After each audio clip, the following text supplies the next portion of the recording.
but that was truly a treat. And that's something I didn't expect from a Nordic country, you know? It's often not worth it. Living in Finland changed my habits in surprising ways. Here are 10 things I've stopped buying or doing since moving here. This is meant to be a chatty and informal type of video, perhaps for other future or current expats who are considering moving to Finland, because these are things I couldn't have known beforehand and for which I had to adapt. And these are things that I either cannot afford because they are simply too expensive, or that are not worth the effort in Finland. Number 1, tickets for movie theaters or theaters. This is something I used to do back when I was in university in Trieste. I had a student pass that would allow me to go to a theater several times per year, and I deeply enjoyed it. But since moving to Finland, I haven't been to a theater once. Well, first there was the pandemic, of course, and now, well,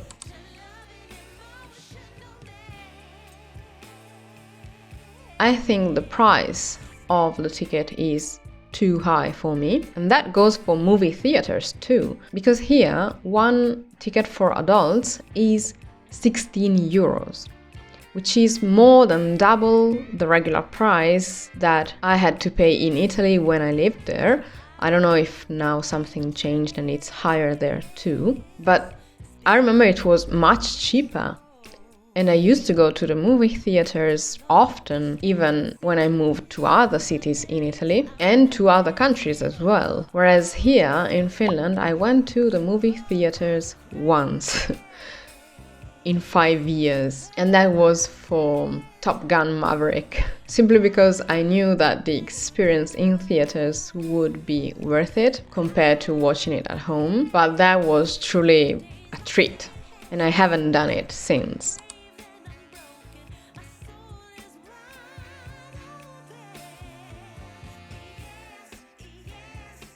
And you might understand that as a cinephile, I adore movies. This is hard. Number 2, electronics. I stopped buying electronics in Finland.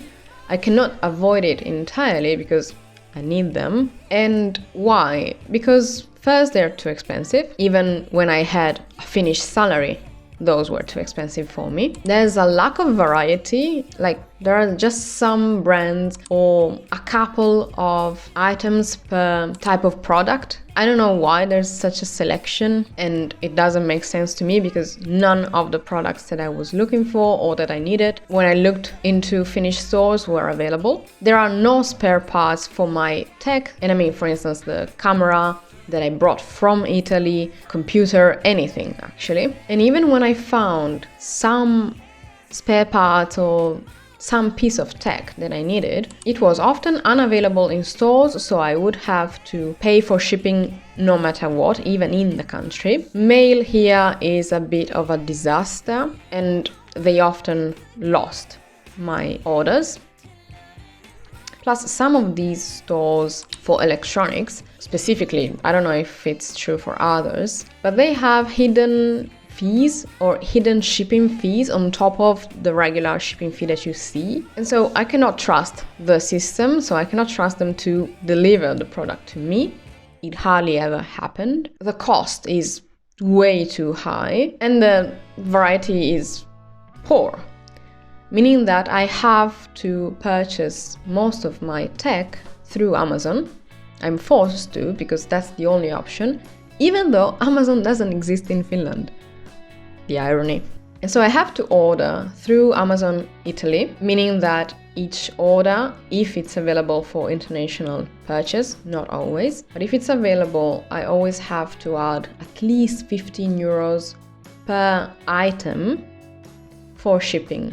So even if in the same order I purchase 5 different things, they all have separate shipping fees. And yet, this is still a better option compared to purchasing electronics in Finland. Maybe if you're an Apple user, it's easier for you. There are many options here. I don't know if it's because of the brand of the tech that I have. Even the DJI camera that I'm recording now with, the spare parts are not available here, or it was a mess. And that's something I didn't expect from a Nordic country, you know? Another really unexpected thing, number 3, linens or bedding. Because they use different sizes and also a different type of linen situation compared to Italy. I will show you a picture of how different they are, meaning that you simply have to purchase different things. And when I ordered my bed, it was from IKEA, which is here, and yet I couldn't find the corresponding size for the bedding. And so again, I had to order it online from abroad. But either way, even the size of pillows is different to the ones that I'm used to. And so I brought some basics from Italy and they wouldn't fit to the pillows here. It's funny. I don't know why exactly that is. I don't know if simply in Europe there is quite some variety in the sizes of beds and linens. I don't know, but that was a bit of a struggle at first. Number 4, books. Maybe it's just because of the language, so finding English or even Italian books is of course more difficult, and you would expect it. But even for some popular books that I had found on social media, they were not available in English here in Finland. And related to this, at some point I subscribed to a service much like Audible with Amazon, but it's local. I think it works in the Nordics. And it's just an app to listen to audiobooks. And again, the struggle to find English books that I found interesting was real, because not all books were in Finnish. Some were in Finnish, some others were in Swedish, something in English. I don't think anything was in Italian, of course, but also the simple fact that I cannot access the same audiobooks as other similar platforms in other countries, it's a bit odd to me. But that meant that I simply didn't have the same amount of books, audiobooks, available to me. And that's why if I really wanted something to listen to or to read, I had to order online, either on Amazon or somewhere else. Number 5, Italian olive oil. I mean, I still buy it, but first it's crazy expensive. Second, there are some other options I can choose. So the Italian olive oil, I haven't stopped buying it entirely. I just reduced the amount of consumption of olive oil from Italy, because there are also some Greek products which are a little bit cheaper and the quality is more or less the same. I wouldn't say the same for Spanish olive oil. I don't know exactly why. Maybe there are some fewer controls or something, but I think that the olive oil from Greece and Italy is slightly better and more controlled quality-wise. And we Italians use olive oil to cook everything. We use it raw, of course, whereas here they tend to use other types of oil, or simply they use more butter than I would in Italy. And the olive oil issue is the same more or less in every country. I mean, if you come from Italy, it will always be a struggle. I remember in Africa, that was like currency, like gold. It was so expensive and so difficult to find that everybody who would visit would have to bring a few liters of olive oil in the luggage. Number 6, Greek cuisine. Greek restaurants, for some reason, are not as spread as other ethnic or international restaurants. For instance, you can find Nepalese restaurants everywhere, every corner. And that's something that I learned very early on, is that when you see Nepalese, it actually means Indian restaurant, or at least the type of restaurant that we call Indian in Italy, because it's the same range of products and the same dishes.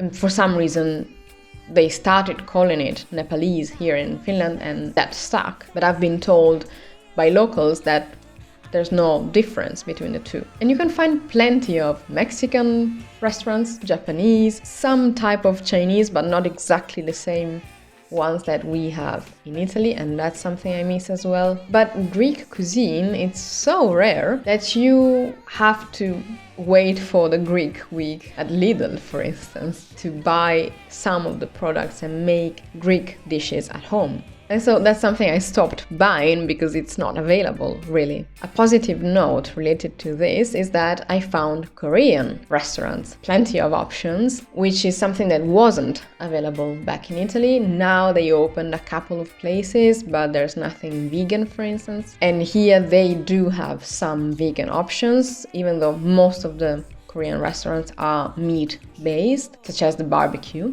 But still there is some option, and to be honest, I love Korean food so much that I prepare it at home. And that's something nice, that we have international food markets. Number 7, artisanal ice cream or gelato. I haven't stopped buying it entirely. I had to limit my consumption dramatically because in summer I live out of ice cream in Italy, or I used to in Italy and in France, but the artisanal one here is crazy expensive and it's often not worth it.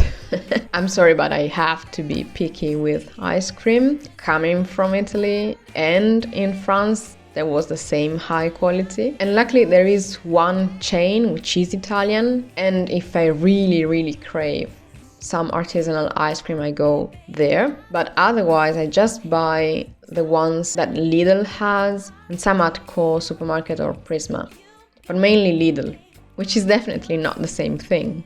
Number 8, I stopped using cash. Simply, they either don't accept it, or if they do accept it, they look at you as if you are mad if you try to pay with cash. And it only happened twice in my 5 years here. Once I had to pay by cash in a remote cafe in Inari, Lapland. And second, it happened once in Helsinki when the bankomat system went down for some reason for a few hours and everybody had to pay with cash. But otherwise, I even forgot how to quickly count change, for instance. Number 9, I stopped swimming into the sea without checking the algae level. In Italy, you can swim without any worries or anything to think about other than perhaps if you see jellyfish, but usually you can see it. Or in my hometown, if it's too windy and stuff like that, but you can see it and you can still choose what to do. Whereas here, well, Finns don't care actually, but I do. You have to be careful when you go to the sea specifically. There's a website you can check and make sure that the level of cyanobacteria is low enough for you to swim safely. Number 10, pizza. What would you expect from an Italian? Since I mentioned several food-related items and things that I miss that I cannot do or that are too expensive, pizza is actually one of those because it's much easier for me first to make it at home and I know it will taste good and it will be vegan. Second, I'd rather buy a frozen pizza from Lidl and then either add my toppings or simply add some olive oil and black pepper and that's it. Then go to any pizza place here because 90% of those pizza will not be good. And the remaining 10% is a pizzeria owned by Italians, or the pizza is prepared as you would in Italy. The one that comes to mind is Via Tribunali, which is Neapolitan pizza. And that's a good one, but it's not vegan, I think. Or maybe they do have a vegan option now. And it's also expensive. I mean, it's 14 euros, I think, for a margherita. And back in the day in Italy, a margherita used to be €3.90, €4.50 maximum. I don't know, now I think they raised the price for margherita too, but it used to be the cheapest option, but also the best option if you have correct ingredients. And I know that the water makes a difference and so many factors go into it, but ordering pizza or eating out pizza is no longer a thing for me here in Finland. It's really not worth it. I mean, it's expensive and it's still not good. I'm sorry. So this was meant to be a bit of a chilled and a little funny list of things that I realized that are either too expensive or not as accessible as they used to be for me in another country. And this is just my point of view as an Italian living here for 5 years. If you're an expert as well, which are the things that you miss, that you cannot afford, and that you simply had to stop doing or buying since moving abroad? Please let me know in the comments down below, I'm curious. Don't forget to hit the notification bell so you won't miss my upcoming videos about Finland, shot in Finland. Thank you so much for watching, and I will see you in the next one. Look at me sometimes.